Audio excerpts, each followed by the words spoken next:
Los pastores Rafael y Adriana Lemes nos enseñan paso a paso los tesoros de las Escrituras. Descubriremos cuánto nos ama Dios y qué ha ganado para nuestro beneficio. Este programa es patrocinado por nuestros amigos, miembros y socios de Iglesia Palabra Pura y Blaze Ministries International. Bueno, y nuevamente somos Rafael y Adriana trayéndote la enseñanza de las Escrituras para que podamos crecer en quién es Jesucristo, qué significa su sacrificio, cuál es nuestra herencia como creyentes, cómo hoy en esta generación, cuál es el impacto que Él hizo hace 2000 años, cómo ese impacto hoy me puede cambiar la vida a mí, cómo puede cambiar mi familia, cómo puede cambiar mi eternidad ese impacto de lo que Él logró en la cruz. Cada día a uno se le vienen cosas, Rafael, el mundo está trayendo cosas continuamente contrario a lo que la palabra le dice, pero cuando uno pone sus pensamientos en la palabra, desde por la mañana uno se va contra el mundo, de acuerdo a lo que uno viene meditando. Es más fácil cuando uno entiende quién es en Cristo, cuando está meditando constantemente en la palabra, enfrentarse al día a día, a no saber qué Él hizo, no entender cómo son sus armas, no entender quién soy yo, y viene el problema y, mejor dicho, arma un desastre en la vida mía porque yo no supe con la fe cómo pelearlo. Claro. Entonces es importante que crezcamos, la vida se nos queda corta para aprender y para conocer lo que Cristo hizo por nosotros, para que se haga parte de nuestra vida, nuestra esencia, nuestra mente, nuestra forma de hablar, nuestra forma de reaccionar, responder, actuar, caminar. Todo lo que Cristo hizo es para transformarnos. La vida eterna empieza desde aquí. La vida eterna, la definición que la Biblia nos da es, y esta es la vida eterna, que conozcan al único Dios y a su Hijo Jesucristo, a quien Él ha enviado. Así que nuestra vida eterna empieza aquí, ahora. Ya el cielo, maravilloso como va a ser, pero ahora empiezan los beneficios de esa vida eterna. Exactamente, ese versículo que mencionaste para los que nos están oyendo es Juan 17:3, pero ahora que hablaste del desayuno, de la palabra primera hora de la mañana, lo podemos comparar a Jesús dijo en Mateo 4:4, dice, Él respondió y dijo, escrito está, no solo de pan vivirá el hombre. Entonces, no solamente de pan, pero después dice, pero de toda palabra que procede o que viene de Dios. Y estaba pensando que esa palabra que recibimos a primera hora para poder pensar y meditar en ello en el transcurso de nuestro día es como nuestro desayuno espiritual. Porque nosotros cuando uno se levanta tiene hambre, quiere desayunar, hay que comer un buen desayuno. ¿Por qué? Porque es el que te da fuerzas, el que da fuerza físicamente al cuerpo para poder desempeñar el día, ¿verdad? Los asuntos del día, el trabajo, lo que tengamos que hacer. De la misma manera, Adriana, a primera hora de la mañana nos tenemos que alimentar espiritualmente. ¿Para qué? Para podernos enfrentar a los ataques, para poder enfrentar al mundo que siempre va en contra de la palabra, de la palabra de Dios. Entonces, cuando recibimos eso a primera hora, ya tenemos la palabra de Dios en nosotros, podemos meditar en ella, podemos estar constantemente alimentándonos y absorbiendo esos nutrientes que nos dan las fuerzas durante nuestro día a día. Y eso lo dijo Jesús, el hombre no vivirá solamente de lo que sea, pero de la palabra de Dios. Dice, no vivirá solamente, ¿dónde está? Mateo 4:4.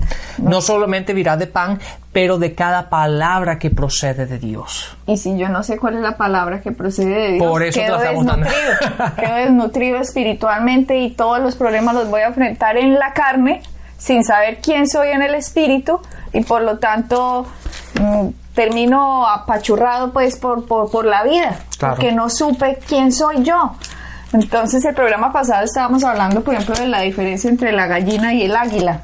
Y así es como más o menos nosotros nos vemos, y esto lo sacamos una vez, tal vez hace 2 años, en un devocional, Rafael, que todos fuimos, digamos que el mundo es como el corral de las gallinas, digámoslo así, donde a todos se nos ha dicho cómo comer, cómo picotear, cómo cacarear, cómo hablar, cómo actuar y qué hacer y cómo reaccionar, digámoslo así.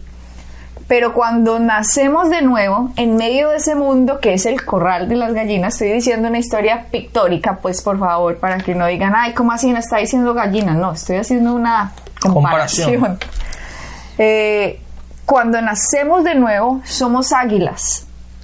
Somos justificados, santificados, purificados. Más grande es el que está en mí que el que está en el mundo. Tengo la mente de Cristo. Juan nos dice, tal cual es Él, somos nosotros en esta tierra. Somos hechos hijos de Dios.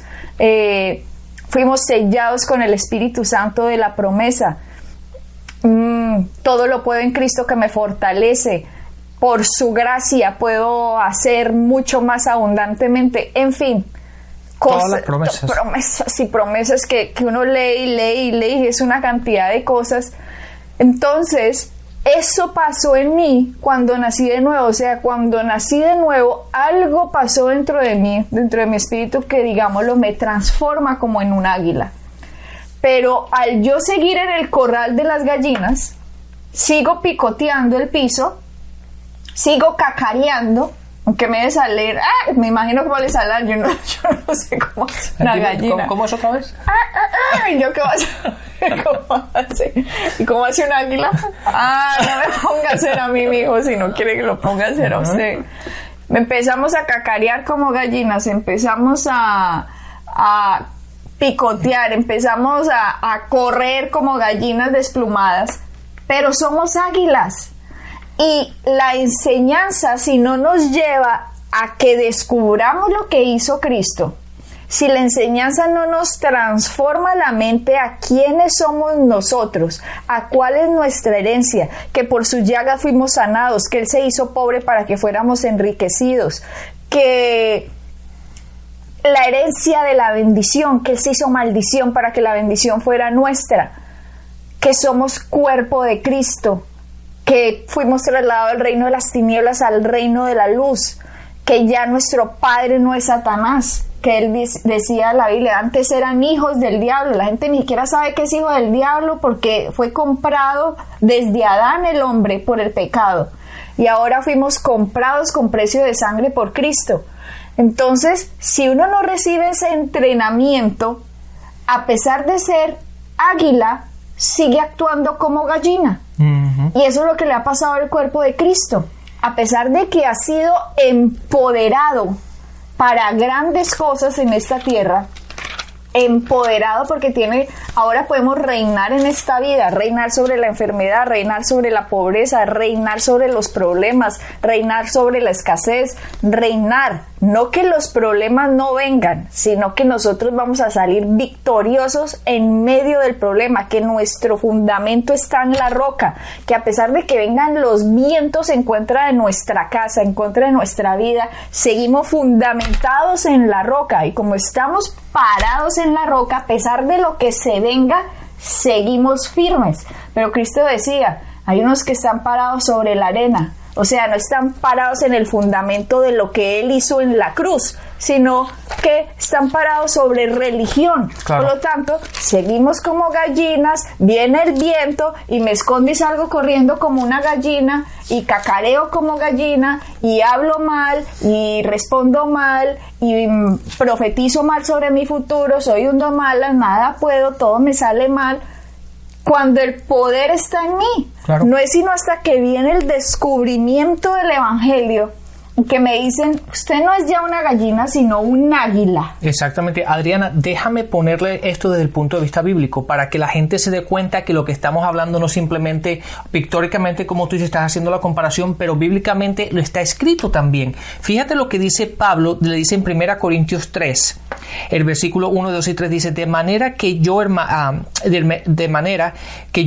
no les pude hablarles como espirituales, sino como carnales, sino como niños en Cristo. Les di de beber, les di la leche y no vianda, porque aún no eras capaces de recibirla, porque aún sois carnales. En otras palabras, están diciendo, ustedes eran gallinas, después los transformé, les di la palabra, les di todo esto, pero siguen actuando exactamente como lo estaban haciendo antes. No se han dado cuenta que tienen que recibir esa nueva identidad, tienen que recibir esa nueva palabra, tienen que recibir su nueva identidad de que ahora, aunque ¿me entiendes?, estén en el corral. Son águilas.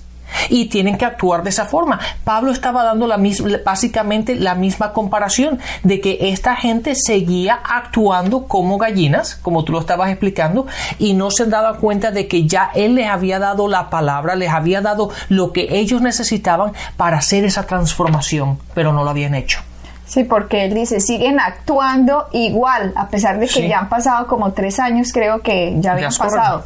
Entonces, se supone que cuando viene la renovación de la mente, sabemos que ya no cacareamos, ya no hablamos como el resto del mundo habla, sino que tenemos un lenguaje diferente, porque respondemos diferente ante los informes médicos, ante los informes de malas noticias. Nosotros ya no respondemos igual. Nosotros sabemos que tenemos que responder de acuerdo a lo que Cristo hizo, no de acuerdo a cómo el resto del mundo habla. Porque si hablamos en crisis, si hablamos en enfermedad, si hablamos profetizando mal, todo sale mal, estamos hablando igual que el resto del corral, aunque andamos en medio de ellos, no somos luz, porque nos está opacando esa oscuridad que tienen ellos. Sí. Pero no es sino hasta que viene la enseñanza, no es sino hasta que viene el redescubrimiento del evangelio de la gracia, de lo que Cristo hizo, de los beneficios de la cruz, de la sangre, del cuerpo, del sacrificio. No es sino hasta que viene eso que nosotros ya sabemos, yo qué hago aquí cacareando cuando tendría es que tirar mi grito de águila. ¿Qué hago aquí picoteando el piso cuando tengo es que volar? ¿Qué hago aquí comportándome en miedo cuando yo vuelo por encima de las nubes? Claro. Entonces, nosotros tenemos que identificarnos con Cristo. Tenemos que salirnos fuera del corral del mundo y poner nuestra mirada en Él, en la magnitud de quién es Él y qué hizo en nosotros. Y es ahí, cuando yo ya estoy en el corral, que empiezo a actuar diferente, a volar, a caminar diferente, y ya las gallinas me empiezan a mirar a mí. Pero si usted era una gallina, ¿usted por qué vuela? Claro. Si era una gallina, ¿por qué tiene ese poder? Si era una gallina, ¿por qué ya no se espanta? ¿Por qué ya se enfrenta? Y ahí es cuando podemos decir, por Cristo, y usted también puede pasar acá, usted también puede volar, usted también puede tener esa fuerza interior, pero solo lo vamos a hacer, volvemos a decir, Rafael, a través de entender quiénes somos nosotros en Cristo. Así es, Adriana. Y sabes, hablando de esto me acabo de acordar lo mismo. En Gálatas encontramos lo mismo, aunque con una perspectiva diferente. A Pablo le estaba hablando a la iglesia de Gálatas diciendo, ustedes ¿por qué se han alejado? Ustedes ya yo les dije quiénes eran, les dije en dónde tenían que estar establecidos, pero ellos se alejaron de la palabra, se alejaron de la identidad que tenían en Cristo y volvieron a caminar exactamente como estaban anteriormente. Y ahí está el problema, que la gente no recibe inicialmente, pero después se relaja. En vez de seguir creciendo, estableciéndose, transformándose. No es el recibir a Cristo es el primer paso de una jornada. El recibir a Cristo es el primer paso. No es que ya llegué al cielo, o ya tengo mi ticket o mi pasaje para ir al cielo. Está bien, como dijo Adriana al principio del programa. Eso está bien y vamos a disfrutarlo cuando estemos allá y todo, pero el problema es que tenemos que vivir en esta tierra hoy. Tenemos dificultades aquí hoy. Por lo tanto, la palabra es nuestra guía de cómo afectar a este mundo, y para que este mundo en el cual tú y yo vivamos pueda ser afectado por medio de la palabra. Y nosotros tenemos la victoria. Eso es lo que tenemos que entender, que nosotros tenemos la victoria, y toda esta situación que está en el mundo no nos tiene que afectar. ¿Por qué? Porque Cristo vino para que estas situaciones no nos afectaran. Él se hizo pobre para que nosotros fuéramos enriquecidos. Él se hizo pecado para que nosotros no tuviéramos que caminar en esa condenación. Se hizo la enfermedad, estuvo sobre él para que tú y yo no tengamos que vivir de esa forma. Entonces, ¿por qué no seguir caminando en esa verdad y transformando nuestra mente y no dejando de vivir como lo éramos, sino en nuestra nueva identidad como águilas en Cristo? Exacto, ya sabemos que nos vuelve un águila, pero ahora tenemos que aprender cómo vuelan, cómo gritan, cómo se enfrentan. Eso es lo que tenemos que aprender, eso lo hacemos con la enseñanza. Estábamos hablando en nuestros programas en No Más Conciencia de Pecado, Rafael, y si miramos un ejemplo en Mateo 9, vamos a leer Mateo 9, leo de aquí. Mateo 9 dice, vamos al 1, leámoslo todo. Entonces, entrando Jesús en la barca, pasó al otro lado y vino a su ciudad. Y sucedió que le trajeron un paralítico tendido sobre una cama. Y al ver Jesús la fe de ellos, dijo al paralítico: ten ánimo, hijo, tus pecados te son perdonados. Entonces algunos de los escribas decían dentro de sí, este blasfema. Y conociendo Jesús los pensamientos de ellos, dijo: ¿por qué pensáis mal en vuestros corazones? Mira que él llama pensar en contra de lo que él es, lo llama pensar mal. Dice: ¿por qué pensáis mal en vuestros corazones? ¿Por qué? ¿Qué es más fácil? ¿Decir los pecados te son perdonados o decir levántate y anda? Pues para que sepáis que el Hijo del Hombre tiene poder en la tierra para perdonar pecados, dice entonces al paralítico: levántate, toma tu cama y vete a tu casa. Entonces él se levantó y se fue a su casa, y la gente al verlo se maravilló y glorificó a Dios, que había dado tal potestad a los hombres. Este ejemplo, esta historia real que sucede aquí en la palabra, que me parece impresionante. Primero le dice al paralítico: tenga ánimo. Como quien dice a la gente enferma, a la gente que está pobre, a la gente que está en una situación horrible. Viene Dios en la tierra, Rafael. Es que la gente ni sabía que Él era Dios. Lo creían un profeta, alguien bueno, el vecino. Y es Dios manifestado en la tierra que está a punto de hacer un sacrificio por la humanidad. Y viene Dios en la tierra y les dice: anímense. No estén desanimados. Dios nos está hablando a través de las Escrituras. Tengan ánimo. ¿Por qué? Porque Él tiene una solución. Si no sería algo hipócrita cuando uno le dice a la gente: ay, tenga ánimo, todo va a salir bien. Esas son palabras bobas que la gente le dice a la gente, pero no lo dicen con conciencia del por qué, sino como un cliché: ay, tenga ánimo, todo se va a mejorar. No, pero aquí tenemos una base fundamental del por qué hay que tener ánimo, por qué todo va a estar bien, por qué todo se va a mejorar. Le dice: ten ánimo, y le dice luego: hijo, tus pecados te son perdonados.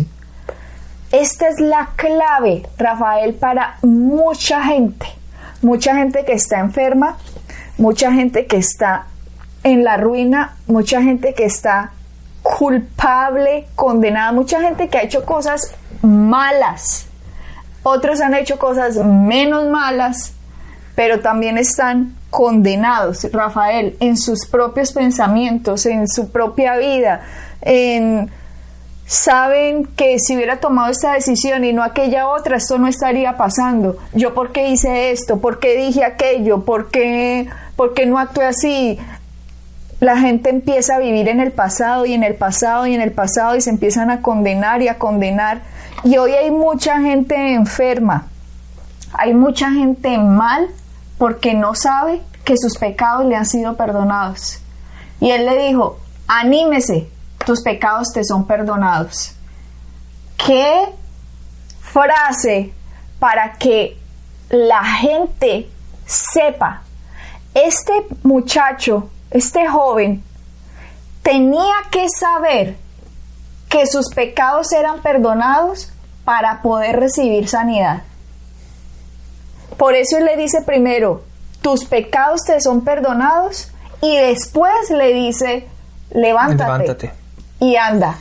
Si nosotros no sabemos que nuestros pecados nos han sido perdonados cuando Él fue a la cruz y tomó nuestro pecado en Él, Si nosotros no sabemos eso, Rafael, hay algo que va a impedir completamente que yo reciba la sanidad de Dios. Sí, eso estaba pensando ahora, Adriana. Entonces, de la manera como lo que tú estás explicando ahora, esa conciencia de pecado, esa conciencia de pecador, me limita a recibir de Dios. Uh-huh. Es así lo que de la manera como estás explicando. O sea, esta persona, si él no entendía que sus pecados estaban eliminados, estaban perdonados, ya no estaban en su cuenta, que Jesús había tomado sus pecados fuera de su cuenta, entonces a él esa conciencia lo limitaba a él de poder recibir de Dios.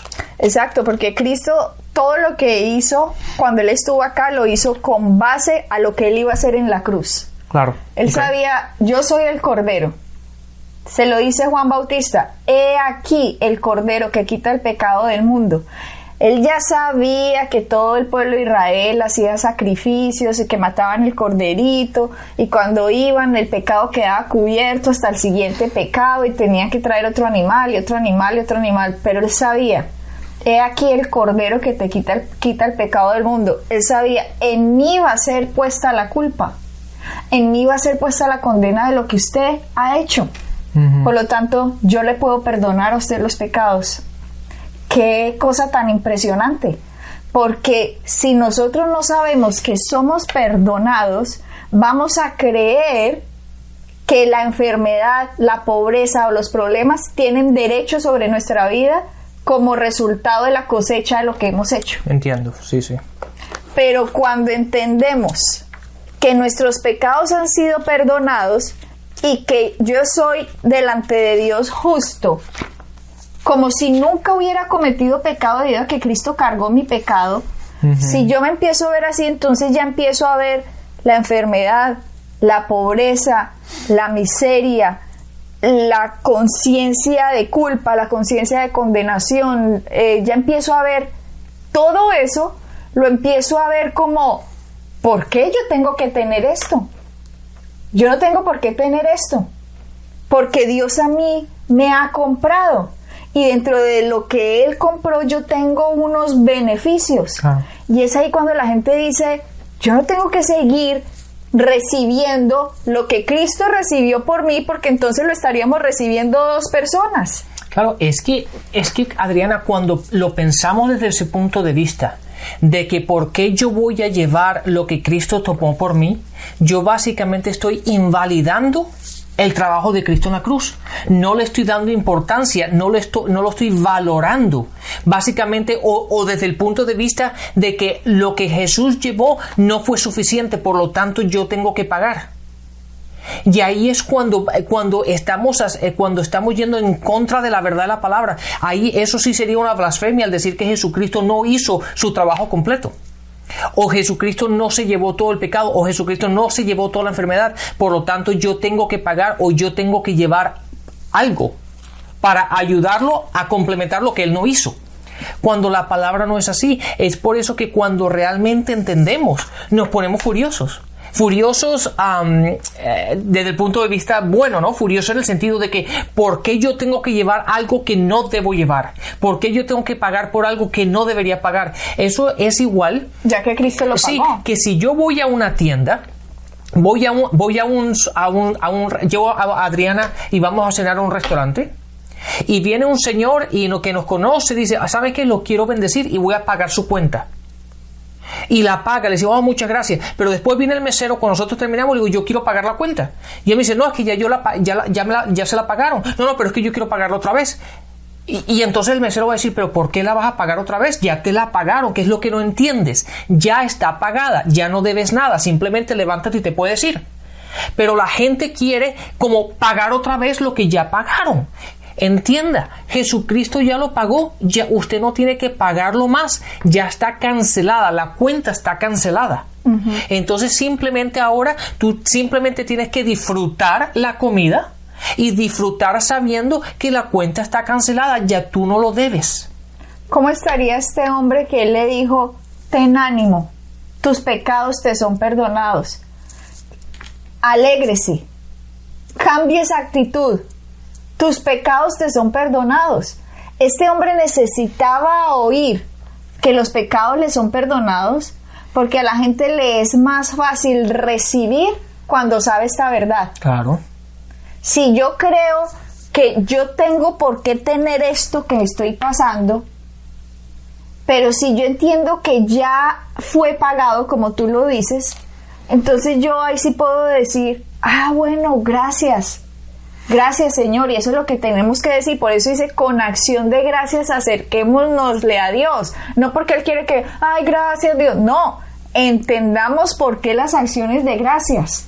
Gracias porque mis pecados fueron perdonados, gracias porque llevaste en la cruz lo que yo tenía por qué llevar. Claro, es Adriana, es exactamente, volviendo al ejemplo del Señor, uno, ¿por qué le da gracias? Porque ya yo no lo tengo que hacer. Entonces simplemente cuando uno entiende que Jesucristo ya lo llevó, uno tiene esa acción de gracias, porque ya yo no lo tengo que hacer, ya yo no lo tengo que pagar, ya yo no tengo que sufrir, ya yo no tengo que llevar lo que sea.